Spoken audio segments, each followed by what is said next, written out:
تو آپ کوئی بھی ماڈل لے کر آئیں, کوئی نہ کوئی اس پہ اعتراض جڑا جا سکتا ہے.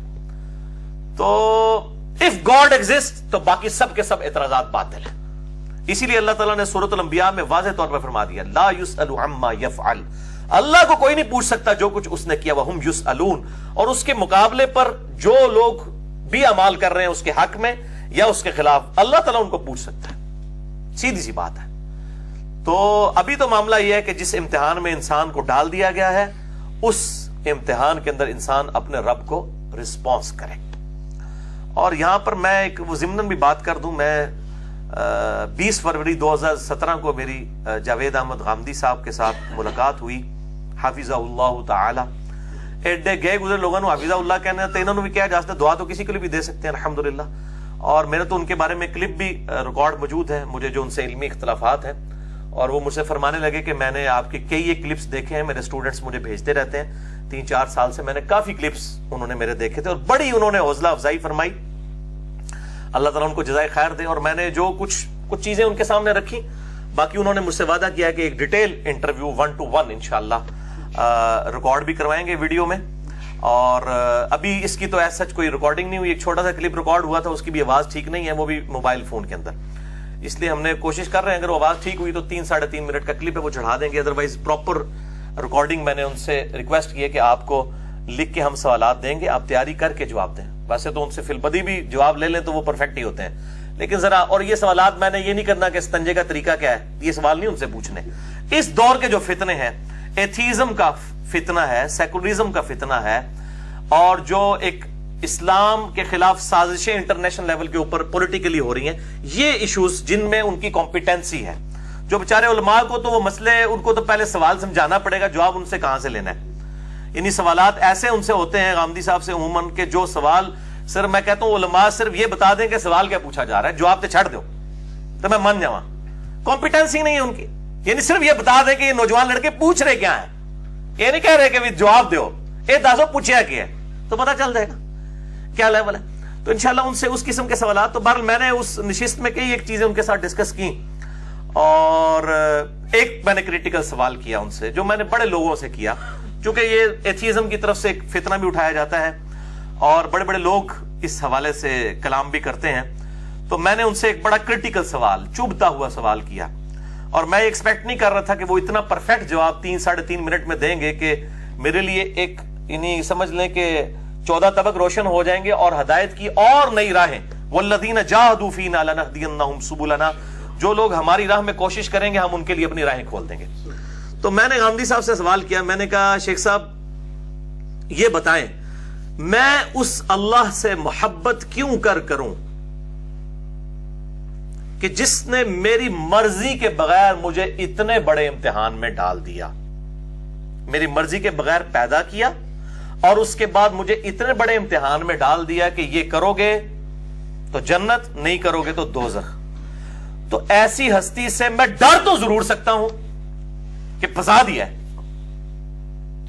اطاعت کرنی پڑے گی ورنہ ایسی کی تیسی پھر جائے گی. افحسبتم انما خلقناکم عبثا وانکم الینا لا ترجعون, اے انسان کیا تو نے گمان کیا ہم نے تجھے ویسے ہی پیدا کر دیا اور تجھے لوٹ کے اپنے رب کے پاس نہیں آنا, جس نے ہماری مرضی کے بغیر ہمیں پیدا کر دیا. ہم اس سے ڈر تو ضرور سکتے ہیں کہ یار پھنسا دیا اور چھوڑے گا نہیں. محبت کا رشتہ جو قرآن میں ہے, والذین آمنوا اشد حبا للہ, جو اہل ایمان ہیں وہ بڑی شدید محبت کرتے ہیں اللہ کے ساتھ. تو میں نے کہا میرا تو وہ ڈر والا جو عنصر ہے وہ غالب ہے, بلکہ جتنے پریکٹسنگ مسلمان ہیں اگر آپ ان سے پوچھیں تو وہ محبت سے زیادہ ڈر والا عنصر جو ہے وہ غالب ہوتا ہے. تو انہوں نے کہا یہ بات بالکل ٹھیک ہے. تو یہ کتنا مشکل سوال تھا. تو انہوں نے کہا کہ یہ بات بالکل ٹھیک ہے کہ ڈر والا عنصر انسان پر غالب ہوتا ہے, تبھی انسان کا قبلہ صحیح رہتا ہے. رہا محبت کا, تو اس سے پہلے انہوں نے ایک بات کی کہ اللہ تعالیٰ نے ہمیں امتحان میں ڈالنے سے پہلے, یہ بات تو آؤٹ آف کوسچن ہے کہ اس نے پیدا کیوں کیا ہم سے پوچھے بغیر, وہ تو اللہ نے قرآن میں واضح کہہ دیا لا یسأل عما یفعل وہم یسألون, اس کو کوئی پوچھ نہیں سکتا جو کچھ اس نے کیا, اور جو لوگ کر رہے ہیں وہ پوچھنے والے ہیں. سورۃ الانبیاء میں آیت آتی ہے. تو یہ تو ہے آؤٹ آف کوسچن. ہاں جہاں تک پوچھنے کا معاملہ ہے تو غامدی صاحب کہنے لگے کہ پوچھا تو ہے. سورۃ الاحزاب کے آخری رکوع میں نے وہ مسئلہ تقدیر والے لیکچر میں بھی ان آیات کو کور کیا تھا, مسئلہ نمبر 104A-B-C کے اندر کہ ہم نے زمین و آسمان کے اوپر امانت کو پیش کیا. زمینوں اور آپشن رکھی تھی, زبردستی نہیں تھی, آپشن تھی کہ چاہو تو مان لو چاہے انکار کر دو. تو سب نے اس بار کو اٹھانے سے انکار کر دیا. زبردستی ہوتی تو وہ بھی اٹھا لیتے. انسان نے اس بار کو اٹھا لیا, اور اللہ تعالیٰ فرماتا ہے کہ وہ جاہل تھا اور ظالم تھا, یعنی اس نے انڈر ایسٹیمیٹ کر لیا جاب کو, اور ظاہر ہے اس کی سرشت ایسی بنائی گئی تھی. لالچ تو انسان کی سرشت کے اندر ہے. تو انہوں نے کہا کہ بیسیکلی یہ اللہ تعالیٰ نے جو انسان کو امتحان میں ڈالا, تو پوچھا. میں نے کہا غامدی صاحب مجھے تو یاد نہیں ہے کہ مجھے کب اللہ تعالیٰ نے میرے پہ امانت پیش کی. تو وہ کہنے لگے آپ کو اپنی والدہ کے پیٹ میں جو زندگی ہے وہ یاد ہے, اور بچپن کے 2-3 سال جو آپ نے گزارے کیا وہ زندگی یاد ہے؟ میں نے کہا نہیں. تو کہنے لگے لیکن وہ یقینی تو ہے. بالکل یقینی ہے. تو انہوں نے کہا اسی طریقے سے یہ بھی یقینی ہے. اگر یاد ہوتا تو امتحان ہی نہ رہتا. یاد ہوتا تو امتحان کہاں سے ہوتا؟ یہی تو امتحان ہے. اور جو اللہ تعالیٰ ہم نے امانت پیش کی وہ ہماری سرشت میں اللہ تعالیٰ نے ڈالی ہوئی ہے. میں آج آپ سے کہتا ہوں کہ کسی شخص کو یہ آپشن دی جائے کہ اگر یہ کام کر لو, کوئی مشکل کام نہیں, تھوڑے سے اللہ کی اطاعت اختیار کرنی ہے, تو ہمیشہ کی اربوں سال کی زندگی عیاشی والی ملنے والی ہے. اور وہ ایسی زندگی ملنے والی ہے کہ جس زندگی میں کن فیکون ہوگا تمہارے حق میں بھی. جنت میں انسان جو تمنا کرے گا وہ سامنے آ جائے گا. کن فیکون والا معاملہ, ہمیشہ کی زندگی. اب 2 آپشن ہے. ایک تو یہ ہے کہ یہ 50-60 سال کی عیاشی کرو اور اس کے بعد عذاب, یا اگر یہ بھی آپشن ہوتا ہے کہ پھر ختم کر دیے جاؤ گے. اور ایک یہ ہے کہ یہ 50-60 سال, اس میں سے بھی اگر نیٹ نکالیں تو 8-10 سال ہی بنتے ہیں, یہ آپ اللہ کو دے لیں. اور اربوں سال کی زندگی, جو صحیح مسلم میں حدیث ہے کہ دنیا اور آخرت کی مثال اس طرح جیسے کوئی انگلی ڈبوئے سمندر میں, تو جو پانی لگتا ہے وہ دنیا ہے, اور سمندر آخرت کی زندگی انفینٹ لائف. یہ اتنا بڑا انعام جو ہے, تو سب کے سب لوگ لالچی ہیں, تیار ہو جائیں گے. اور جنت میں اس میں پھر غامدی صاحب نے ایک جملہ بولا کہ اللہ تعالیٰ نے انسان کو وہ صلاحیتیں دی ہیں کہ آج انسان سائنٹیفک فیلڈ کی ترقی کے باعث, یہ جتنی بھی ترقی ہو رہی ہے آپ جتنی مرضی کر لیں, یہ انسان کے دماغ کی ترقی ہے نا, اور دماغ تو اسی نے بنایا ہے نا, انسان سے تو اوپر کوئی چیز نہیں ہے نا. تو یہ جتنی بھی ترقی انسان نے کی ہے, الٹیمیٹلی انسان اس تک پہنچ گیا ہے کہ گویا یوں لگتا ہے کہ وہ خدا کے مقابلے پہ کھڑا ہو گیا. گویا یوں لگتا ہے ایسی ایسی چیزیں کریٹ کر لی ہیں اس نے, اس کی دی ہوئی عقل کی وجہ سے. تو وہ اللہ جس نے انسان کو اتنی صلاحیتیں دی ہیں, اس اللہ کے ساتھ لپٹ جانا چاہیے. یہ غامدی صاحب نے جملہ بولا. بس ان کی گفتگو ادھر تک تھی. اس سے مجھے جو بات کلک ہوئی نا, وہ اس سے ایک سٹیپ آگے ہے کہ واقعی اللہ تعالی انسان کو جنت میں ایک طرح سے خدائی صفات کا سٹیٹس دینے والا ہے. یہ کس کی صفت ہے کہ اسے کبھی موت نہیں آئے گی؟ اللہ کی. اور جنتیوں کو بھی کبھی موت نہیں آئے گی. وہ خالق اور مخلوق کا فرق ہے اپنی جگہ, میں صفات کی بات کر رہا ہوں. انسان ہمیشہ سے نہیں ہے, انسان حادث ہے, ایک حادثے کی وجہ, ایکسیڈنٹ کی وجہ سے ہے. قدیم نہیں ہے, قدیم صرف اللہ ہے, ہمیشہ سے. انسان کی کریشن ایکس نہیلو ہوئی ہے, عدم محض سے وجود بخشا گیا ہے. ہمیشہ سے تو نہیں ہے لیکن ہمیشہ کے لیے ہے. اللہ ہمیشہ سے ہے اور ہمیشہ رہے گا. جو ہمیشہ کے لیے ہے, یہ انسان کو کوالٹی اللہ نے دے دی نا. دنیا میں اللہ تعالیٰ کی کوالٹی ہم اس کا ظہور دیکھتے ہیں, کن فیکون. اللہ تعالیٰ فرماتا ہے کسی کام کو ہو جا, تو ہو جاتا ہے. ہو جاتا ہے کہ نہیں؟ اور جنت میں انسان کو اللہ تعالیٰ یہی کوالٹی دینے والا ہے کہ انسان تمنا کرے گا, جس چیز کی خواہش کرے گا وہ چیز اس کے سامنے آ جائے گی. اب جنت کے اوپر بڑی ڈیٹیل سے لیکچر دیا جا سکتا ہے. میں مشورہ وہی دوں گا, وہ جو جب زندگی شروع ہوگی, ناول ریحان احمد یوسفی صاحب کا, جس کا میں نے تعارف بھی کروایا تھا, مسئلہ نمبر 166 میں, اس کو آپ سن لیں تو آپ کو انہوں نے قرآن حکیم اور بخاری اور مسلم کی روشنی میں جنت کا نقشہ واقعی کھینچ دیا ہے الحمدللہ. تو یہ انسان کو اللہ تعالیٰ وہاں پہ کوالٹیز عطا فرما دے گا. تو اس اعتبار سے اللہ تعالیٰ سے محبت کا جذبہ پیدا ہوتا ہے کہ واہ, وہ اکیلا تھا اور اس نے مجھے اپنے ساتھ شامل کر لیا اس خدائی میں, اس خدائی صفات کے اندر اس حوالے سے کہ اللہ تعالیٰ مجھے کبھی موت نہیں دے گا اور ہمیشہ کی کامیابیاں میرا مقدر ہوں گی اگر میں اس کی اس مختصر سی دنیا کی زندگی میں اطاعت اختیار کر لوں. ہمیشہ کی کامیابیاں مجھے ملیں گی. وہ اکیلا بھی رہ سکتا تھا لیکن اس نے مخلوق کو پیدا کیا, اس کے بعد اس کے سامنے کوئی مشکل امتحان نہیں, آسان امتحان رکھ کے ہمیشہ کے لیے اس کو یہ ٹائٹل دیا کہ وہ اللہ تعالیٰ کے ساتھ خالق اور مخلوق کا فرق وہ تو رہے گا, خدائی صفات میں اس حوالے سے اللہ تعالیٰ نے اس کو اپنے ساتھ شامل فرما لیا. میں شریک کا لفظ نہیں بولتا ورنہ مولوی فتویٰ لگانا شروع کر دیں گے کہ کن فیکون کی کوالٹی انسان کو جنت میں اس نے دے دی. سبحان اللہ وبحمدہ عدد خلقہ ورضا نفسہ وزنۃ عرشہ ومداد کلماتہ اللہ اکبر کبیرا والحمد للہ کثیرا وسبحان اللہ بکرۃ واصیلا. تو یہ ہماری ڈسکشن, یہ بڑا کریٹیکل سوال تھا. کل میں انشاءاللہ ریکارڈنگ میں اس کو لے کے بھی آؤں گا جب ان کے ساتھ ڈیٹیل انشاءاللہ ڈسکشن ہوگی. میں نے اس لیے ضمناً بات کر دی, بڑے لوگوں کی وہ اس اعتبار سے کیوری تھی کہ جی وہ ریکارڈنگ کیوں نہیں ہوئی ہے, ریکارڈنگ ہوتا تو سامنے آ جاتی, تو میں نے اس کی کلیریفیکیشن بھی یہاں پر دے دی الحمدللہ. تو باقی انشاءاللہ ان کی جو منکرین خدا اور سیکولرزم کو پھیلانے والے اور یہ کمیونزم کو پھیلانے والے لوگ جو ہیں اور عقلی دلیل کی بنیاد کے اوپر اسلام پہ جو ہے وہ حملہ کرنے والے لوگوں کی موت جو ہے وہ اللہ تعالیٰ نے انہی انٹلیکچوئلز کے ہاتھوں لکھی ہوئی ہے. غامدی صاحب جیسے ہی انٹلیکچوئلز ہیں, باقی جو ان کی غلطی ہیں وہ اپنی جگہ, غلطی ہر بندے سے ہوئی ہے.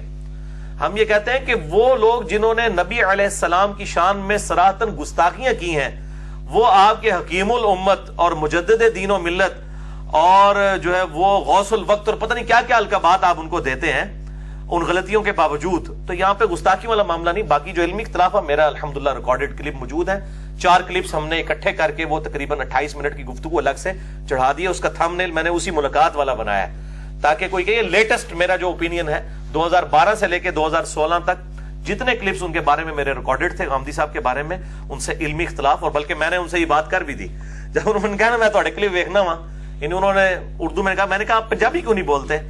بیسیکلی پیچھے سے سیالکوٹ سائڈ کے رہنے والے کہتے ہیں میں پنجابی پڑھتا بھی ہوں لیکن بولتا نہیں ہوں, لیکن میں بول سکتا ہوں, پنجابی میری مادری زبان ہے. تو میں نے جب انہوں نے کہا نہیں میں نے آپ کے کلپ دیکھے, میں نے کہا جناب آپ نے جب کلپ دیکھے ہیں تو میں نے تو اس میں آپ کے بارے میں بڑی سخت باتیں بھی کی ہوئی ہیں.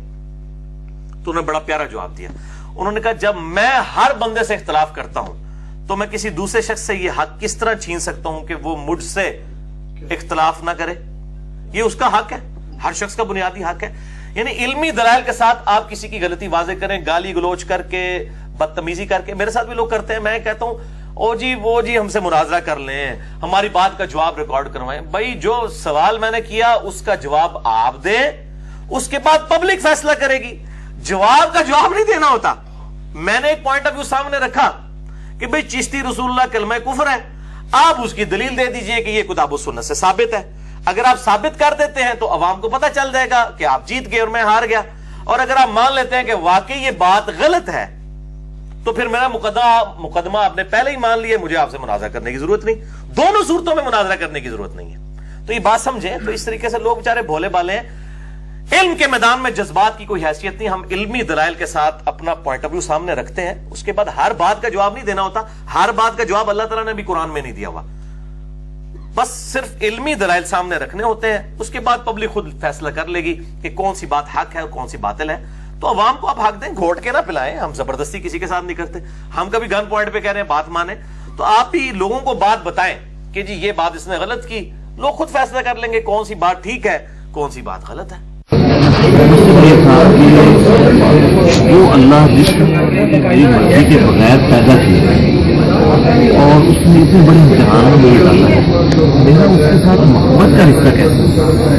میں اگر ڈر کے زندگی گزاروں جو قرآن کا اصول ہے تبھی میری کامیابی ہو سکتی ہے. یہ جو ہم کہتے ہیں اشد حب اللہ, کیسی شدید محبت ہو سکتی ہے کہ انسان اتنی بڑی مصیبت میں کرو ورنہ ماریں گے, انسان ڈر کے زندگی گزارتا ہے. تو میں محبت کا کیا فارم نہیں سمجھ سکا یا محبت کا جو صحیح معنی ہے کچھ اور ہے, کس طرح پہلی چیز تو یہ ہے کہ آپ نے فرمایا کہ اللہ تعالیٰ نے مجھ سے پوچھا ہے. اللہ تعالیٰ تو کہتے ہیں کہ میں نے پوچھا ہے.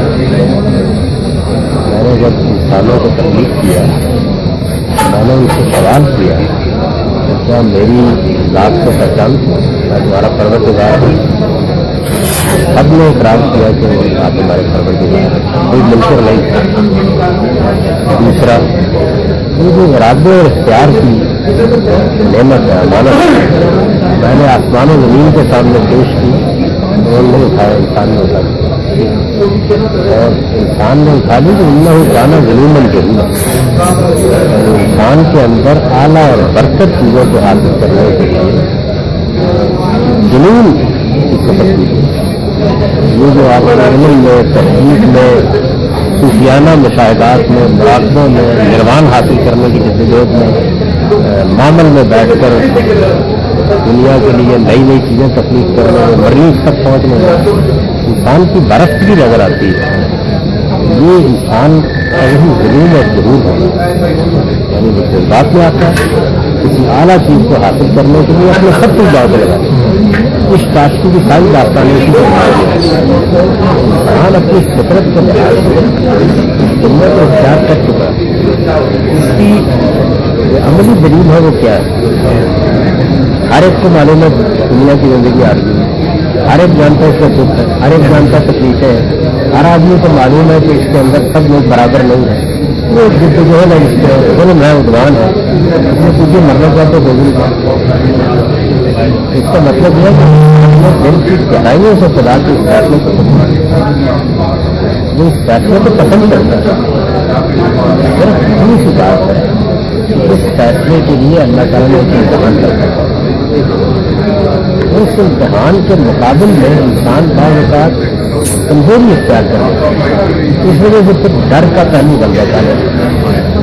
اگر وہ اس کو مثبت پہلو سے دیکھتے ہیں اور یہ محسوس کریں کہ میرے والد نے مجھے کیا دے دیا, شعور دے دیا, اعلیٰ اخلاقی ضرور دے دی, بے پناہ عقل دے دی, استمداد کی غیر معمولی صلاحیت دے دی, نئی دنیایں تخلیق کرنے کے لیے وہ نعمتیں دے دی کہ میں آج تخلیقی عمل میں اگر انسان غور کرتا ہے ایسا لگتا ہے خدا کے مقابل میں کھڑا ہے.